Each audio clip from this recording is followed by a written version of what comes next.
ایاک نعبد و ایاک نستعین۔ میرے پاکستانیوں، بڑی تیزی سے اسلام آباد میں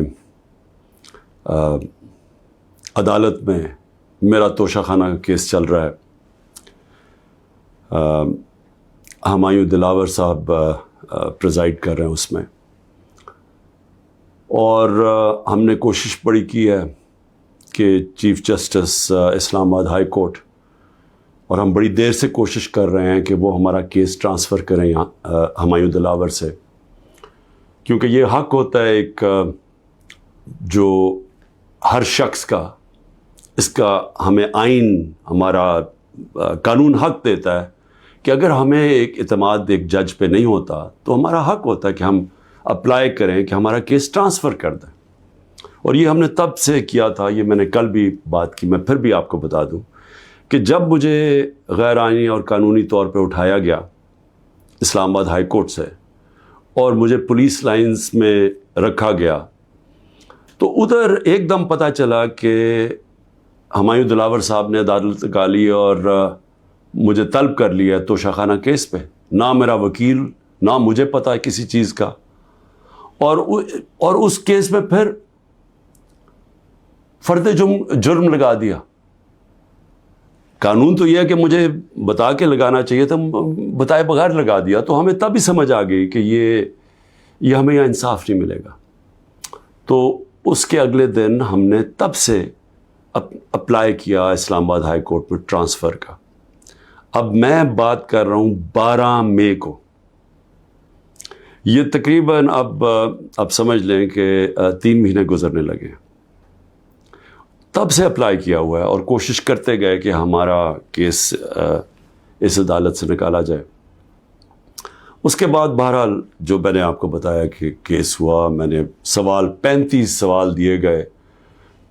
محرم کی 3 چھٹیاں تھیں، بڑی مشکلوں سے ہم نے وہ اکاؤنٹنٹ کو ڈھونڈا۔ اصل میں یہ سارے سوال ٹیکس کے بنتے ہیں، یہ جو اس عدالت میں سوال ہیں یہ ہیں سارے ٹیکس کے، کیونکہ کہا جی آپ نے یہ ڈکلیئر نہیں کیا، آپ نے یہ بیچا، یہ ڈکلیئر نہیں کیا، تو میں نے وہ سارے 35 کے 35 سوالوں کا جواب دیا، اور ہر ایک کا جواب میں کھڑے ہو کے عدالت میں ایک ایک کا جواب دیا۔ تو وہ جو ایک جگہ، اور انہوں نے سرکاری 2 گواہ پیش کیے۔ اب سرکاری گواہوں کیا انہوں نے گواہی دینی تھی، تو ہم نے کہا کیونکہ وہ جو جواب ہیں اس کے لیے میرے اکاؤنٹنٹ کی ضرورت ہے، کیونکہ ایک 40 سال سے میرے اکاؤنٹنٹ وہی فرم ہے، میرے پاس جو پیسے آتے ہیں، جو میرے خرچے ہوتے ہیں وہ میں ان کو بتا دیتا ہوں، وہ پھر ٹیکس فارمز بھر دیتے ہیں، وہی الیکشن کمیشن کی فارمز بھرتے ہیں، وہی ویلتھ ٹیکس جو ہوتا ہے وہ بھرتے ہیں، تو ان کے پاس سارا ریکارڈ ہوتا ہے۔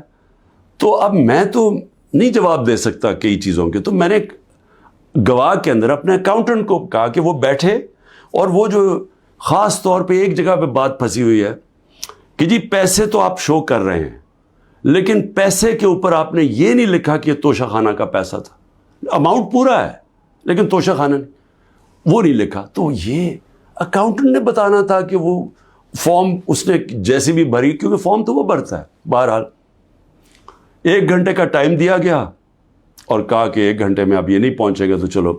اب اکاؤنٹنٹ 1 گھنٹے میں کیسے پہنچ سکتا ہے؟ یہ کوئی ملٹری ٹرائل تو نہیں ہو رہا۔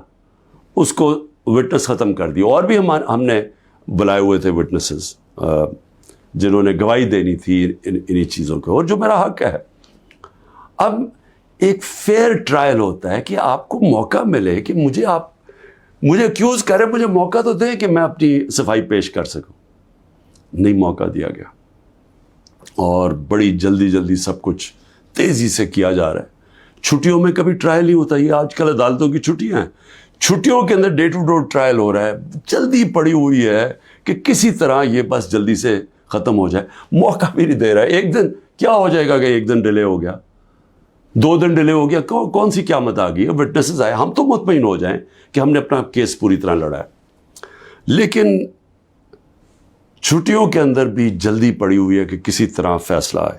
حالانکہ ہم سپریم کورٹ میں بھی ہیں، اور اسلام آباد ہائی کورٹ سے مجھے کہنا پڑتا ہے کہ میں کافی مایوس ہوں کہ وہ نہ فیصلہ کرتے ہیں، وہ کھینچتے بھی جاتے ہیں، وہ پورا موقع دے رہے ہیں کہ یہ جب فیصلہ آ جائے، یعنی اگر ہم نے ٹرانسفر کا اتنی دیر اپلائی کیا ہوا ہے تو کم از کم فیصلہ تو کریں. وہ کرتے بھی نہیں ہیں. بہرحال وہاں بھی ان کو بھی میں نے کہا, بڑی دیر کا کہا ہوا ہے کہ ہمیں چیف جسٹس اسلام آباد ہائی کورٹ پہ مجھے کوئی اعتماد نہیں ہے. جب مجھے اٹھایا گیا وہاں سے, آپ سوچیں کہ مجھے غیر قانونی اور آئینی طور پہ اٹھایا گیا ان کی عدالت سے, اور انہوں نے اس کو لیگلائز کر دیا. یعنی اصل میں تو ان کو اللیگل کرنا چاہیے تھا. سپریم کورٹ کو تو جانے کی نوبت نہیں ہونی چاہیے تھی. ان کی عدالت میں بیٹھا ہوں, شیشے توڑ کے, ڈنڈے مار کے, وکیلوں کو مار کے, وہ بیچارہ رجسٹری اسٹاف ان کو ڈنڈے مار کے, اور مجھے گھسیٹ کے لے گئے وہاں سے ان کی عدالت سے. اور چیف جسٹس نے کچھ بھی نہیں کیا, بلکہ اس کو جائز قرار دے دیا گیا. اس کے بعد جو اس سے پہلے ٹرین کیس تھا, 3 ممبر بینچ بیٹھا, دو ججز نے واضح طور پہ کہہ دیا کہ مینٹینیبل یہ کیس. چیف جسٹس صاحب فیصلہ نہیں کر رہے, وہ بھی لٹکائے ہوا ہے وہاں. اور ہمیں اعظم سواتی کو بہت اعتراضات تھے. انہوں نے لیٹر لکھا کہ مجھے اعتماد نہیں ہے آپ کے اوپر. تو نہ وہ اپنے آپ کو ریکیوز کرتے ہیں, نہ ادھر نیچے سے ریکیوز کر رہے ہیں. اور پھر ہمیں بڑا ایک سیریس چیز ہے یہ جو فیس بک پہ دیکھیں, فیس بک 90 دن تک فیس بک کا ریکارڈ ان کے پاس پڑا ہوتا ہے. اگر FIA یا جج صاحب ایک صرف آپ کو ای میل کر دیا فیس بک کو کہ یہ کیس ہو رہا ہے, آپ مہربانی کر کے بتا دیں کہ 90 دن تک ان کی جو بھی فیس بک میں پوسٹ تھی وہ کون سی تھی. کیونکہ 90 دن تک جو لوگوں نے دیکھا ہے اور پوسٹ بھی کیا ہے کہ اس کے جو ہمایوں دلاور کی پوسٹ تھی اس پہ انہوں نے جو ان کا میرے متعلق پوسٹ کی ہوئی ہیں, وہ تو اگر کوئی بھی دیکھ لے تو مجھے تو ان سے انصاف نہیں مل سکتا. لیکن وہ FIA کے پاس گئے اور FIA نے جناب کہا جی وہ کیونکہ ڈیلیٹ ہو گئی ہیں, وہ FIA نے کلین چٹ دے دی. میچ فکس ہوا ہے. ابھی بھی اگر آپ کسی کو انصاف کی فکر ہے چیف جسٹس اسلام آباد ہائی کورٹ کی یا FIA کو, تو بڑا سیدھا ہے کہ ایک ای میل کریں اور فیس بک کو کہیں کہ ہمیں 90 دن کا دے. اس میں پتہ چل جائے گا کہ کیا دلاور صاحب مجھے انصاف دے سکتے ہیں یا نہیں دے سکتے. میں اس کے بعد دوسری بھی بات کرنا چاہتا ہوں, کیونکہ یہ تو اب دیکھتے ہیں, یہ بڑی تیز سپیڈ سے چل رہا ہے. اب دیکھتے ہیں آگے کیا ہوتا ہے. لیکن ابھی تک تو کوئی امید نہیں نظر آ رہی کہ جو فیئر ٹرائل ہوتی ہے وہ مجھے ملے گی, جو میرا رائٹ ہے. دوسری چیز یہ جو انہوں نے 2 بلز اسمبلی میں لے کے آئے بڑی تیزی سے, پتہ نہیں انہوں نے کتنے بل پاس کر دیے 1 گھنٹے کے اندر, کوئی 15 نئی لیجسلیشن لے آئے. وہ گورنمنٹ جو جا رہی ہے 15 لیجسلیشن, 8-10 لوگ بیٹھے ہوئے تھے اسمبلی میں. جمہوریت کا مذاق اڑا ہے, نہ وہ بل پڑے گئے ہیں نہ کچھ ہے, جلدی سے, اور سارا بل کے پیچھے بدنیتی ہے. اور یہ جو 2 بلز انہوں نے انٹروڈیوس کیے ہیں, سیکریسی ایکٹ اور prevention of extreme violence act, یعنی یہ جو 2 بل ہیں یہ تو ایک قوم کو غلام بنا رہے ہیں. یہ تو اسٹالن کی USSR کے اندر اس طرح کے تو قانون بنتے تھے, یا نازی جرمنی میں بنتے تھے. لیکن یہ کسی آزاد معاشرے میں تو کوئی تصور بھی نہیں کر سکتا کہ انٹیلیجنس ایجنسی فیصلہ کریں گی, کسی گھر میں بھی گھس جائیں گی اور فیصلہ کریں گی کہ یہ گھر کے اندر کوئی دہشت گرد ہے, اور وارنٹ ایک جو ہوتا ہے گھر میں گھسنے سے پہلے آپ کو سرچ وارنٹ لینا پڑتا ہے. اس کے بغیر آپ گھس جائیں گے گھروں میں, کسی کے گھر میں بھی گھس جائیں گے اور کچھ بھی کریں گے, اور کسی کو ان کو روکنا نہیں چاہیے. تو یہ تو ایک ملک میں بالکل ہی غلاموں کو کنٹرول کرنے کے لیے ہو رہا ہے. پھر سیکریسی ہے, ایک اور ایکٹ لے آئے ہیں کہ آپ کسی بھی اگر کوئی انٹیلیجنس ایجنسیز کا کوئی آدمی ہے, اس کا آپ نام بھی نہیں لے سکتے. اگر آپ نے نام لے لیا تو وہ آپ کوئی اسٹیٹ سے غداری کر دیں گے, سیڈیشن ہے وہ. تو یہ تو اس طرف جا رہا ہے کہ جنرل مشرف کے مارشل لاء میں بھی اس طرح کی حالات نہیں تھے. یہ تو بالکل ایک وہ معاشرہ, اور مجھے لگ رہا ہے کہ تیاری کر رہے ہیں کہ انہوں نے تو الیکشن کا کوئی نیت ہی نہیں نظر آ رہی. تو اگر الیکشن نہیں کروانے ہیں تو اس کے بعد تو پھر لوگوں کو کنٹرول ہی کرنا پڑے گا, تو انہیں حربوں سے کنٹرول کرنا پڑے گا. اور مجھے جو خوف آ رہا ہے, میں آخر میں صرف یہ بات کرنا چاہتا ہوں کہ اس وقت جو پختونخوا ہے اس کی ہمیں فکر کرنی چاہیے، کیونکہ ان کی کوئی اپنی الیکٹڈ گورنمنٹ نہیں ہے اس وقت. ان لوگوں کو اوپر مسلط کر دیا ہے جن کی کوئی قانونی حیثیت نہیں ہے، اور وہ جو وہاں کر رہے ہیں، جس طرح کی کرپشن ہو رہی ہے اور جس طرح کا وہاں وہ صوبہ آہستہ آہستہ وہاں دہشت گردی بڑھتی جا رہی ہے، لا قانونیت بڑھتی جا رہی ہے، تو وہ تو لوگوں کو پہلی نوجوان وہاں سارے قبائلی علاقے کا جو جس طرح کی تباہی مچی تھی، جس طرح کی قتل و غارت ہوئی ہے قبائلی علاقے میں، ڈرون اٹیک سے، ملٹری آپریشنز، اوپر سے طالبان ایک طرف، وہ دوسری طرف فوج، تو وہ جو لوگوں سے ہوا، جس طرح کی تباہی مچی وہاں، تو وہ تو اسی سے ابھی نکل رہے ہیں.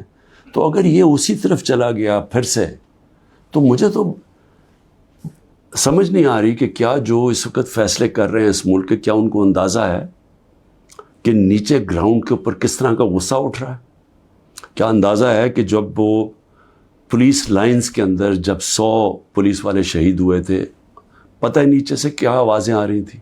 اور اب جو بجوڑ میں ہوا اس کے اوپر سارے پختونخوا کے اندر کس طرح کا غصہ گیا ہے؟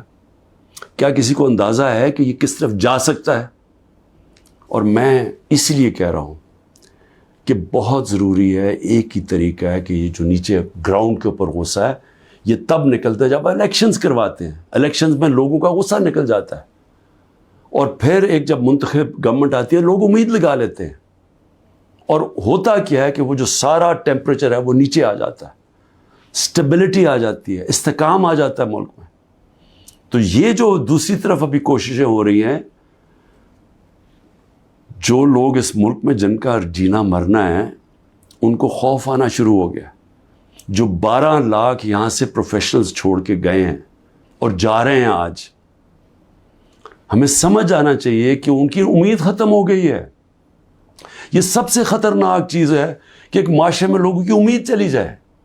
تو جس طرف ہم جا رہے ہیں یہاں تو کوئی روشنی نہیں نظر آ رہی، اور اگر انہی لوگوں نے بیٹھے رہنا یا اسی طرح پاکستان میں الیکشنز کے بغیر ایک کنٹرولڈ گورنمنٹ چلانی ہے اور لوگوں کو کنٹرول کر کے چلانا ہے.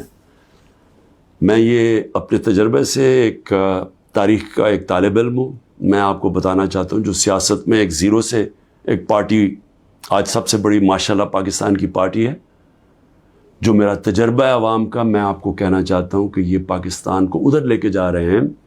جو لوگ سمجھ رہے ہیں کہ وہ ڈنڈے کے زور سے اس ملک کو کنٹرول کر لیں گے، وہ سمجھتے نہیں ہیں، عوام کی سوچ نہیں سمجھتے، نہ وہ تاریخ جانتے ہیں، نہ وہ پولیٹکس سمجھتے ہیں، اور وہ پاکستان کے لیے بہت بڑا خطرناک اندھیرے کی طرف ہم لے کے جا رہے ہیں. پاکستان زندہ باد.